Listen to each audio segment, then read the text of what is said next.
All right, welcome to the Explainer. Today, we are stepping into the ring for what might just be the retirement savings championship of the world. And it all boils down to one single question, really. The question that's at the heart of this huge matchup in personal finance, the traditional IRA versus the Roth IRA. Okay, so first things first, let's set the stage. Let's introduce our two heavyweight contenders, both of course fighting to grow your retirement nest egg. So, in one corner, you've got the seasoned veteran, the traditional IRA, and in the other corner, the agile newcomer, the Roth IRA. Okay, let's get ready to save and dive right into this. All right, it's time for the tale of the tape. Let's really break down the core stats of each of these fighters and see how they stack up against each other. So first up, we have the traditional IRA. Think of its signature move as the upfront tax deduction.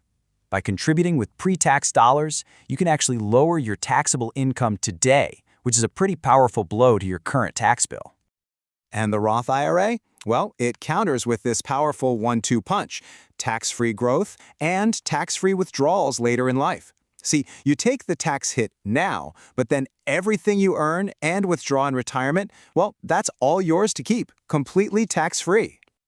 Okay, so here's the crucial point, right? It's all about the timing of that tax hit. With a traditional IRA, you get your tax break now, but you owe the tax man later. With a Roth, you pay Uncle Sam today so you don't have to deal with him tomorrow. It's that classic battle, now versus later. Okay, now this is where it gets really interesting. Let's look at the rules of engagement side by side.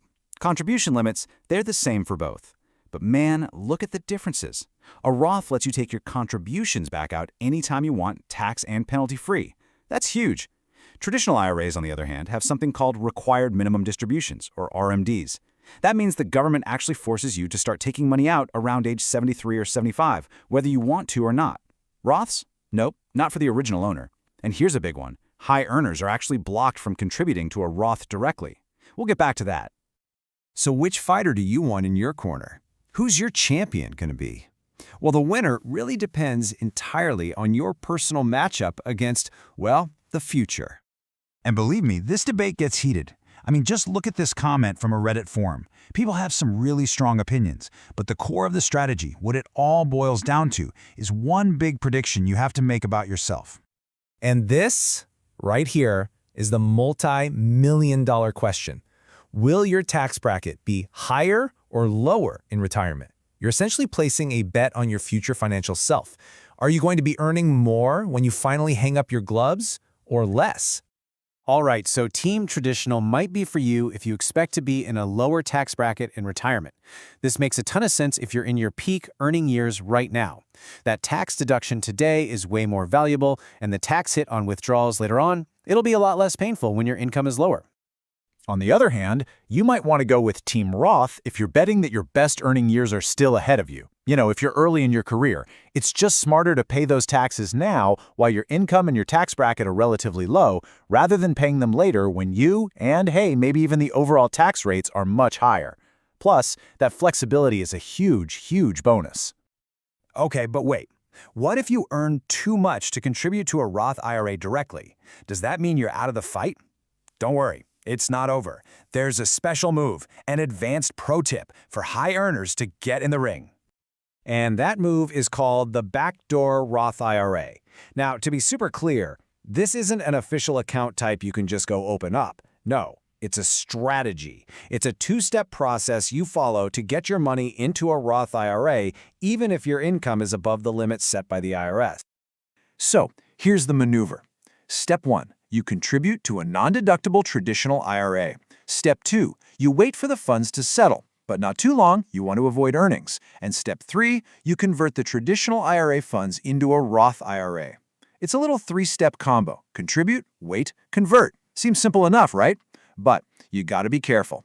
Just when you think you're about to land a simple punch, there's a hidden opponent ready to block you.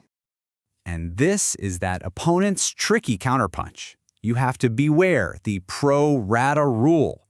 This thing can sneak up on you and lead to a really unexpected and honestly pretty painful tax bill if you're not paying attention. So here's the trap.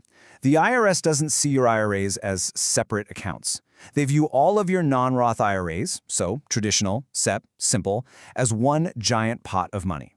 This means they don't let you just pick out the new after-tax dollars you just put in for the conversion. Nope, they force you to convert a proportional mix of all the money in that pot, both the pre-tax stuff and the after-tax stuff. Let's make this real. For example, say your total balance across all your IRAs is $100,000. Of that, only $7,000 is the new after-tax money you just contributed to do the conversion. Well, when you go to convert that $7,000, the IRS sees that 93% of your total IRA money is pre-tax. So, they consider 93% of your conversion to be taxable. Ouch, that is a surprise tax hit nobody wants. So how do you dodge this rule? Well, the absolute cleanest way is to have a zero balance in all your pre-tax non-Roth IRA accounts to begin with. But if you do have money in them, there is a potential workaround. Some 401k plans actually let you roll your pre-tax IRA funds into your 401k. This gets those funds out of the IRA universe, which isolates your after-tax money and clears the way for a clean, tax-free backdoor Roth conversion. But yeah, it definitely requires some careful planning. Okay, so after all the rounds, after all the punches and counterpunches, what's the final verdict? Who is the undisputed champion of retirement accounts? Well, the ultimate winner might not be what you expect. Maybe the best strategy isn't picking one champion at all, but having both fighters in your corner. Yeah, just like this Redditor wisely points out, hedging your bets can be a really powerful move. It's definitely good to have some of both. Having both pre-tax money in a traditional IRA and post-tax money in a Roth gives you this incredible flexibility in retirement. You get to choose which account to withdraw from each year to strategically manage your taxable income. You're in control. So, in the end, the choice is yours. You're betting on your future self versus the future of taxes. And those are two very unpredictable things. There is no single right answer for everybody, but now hopefully you've got the playbook you need to make a winning decision for yourself. So, where are you placing your bet?